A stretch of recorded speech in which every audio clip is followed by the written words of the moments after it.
Tu ești greu de cap, legende prin rap, nu-ți trece prin cap că vreau să te fac. E România, ai plătit chiria, e viața ta, ai rămas cu mândria.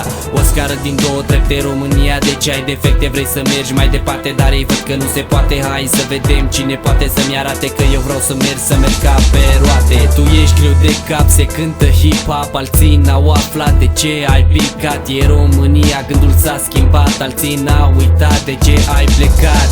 1-2, vino coa după noi, dacă nu, du-te acasă că miroși a cu noi. Dacă nu dispar dintre noi, aleluia, ai aflat ceva mult mai mult, e România.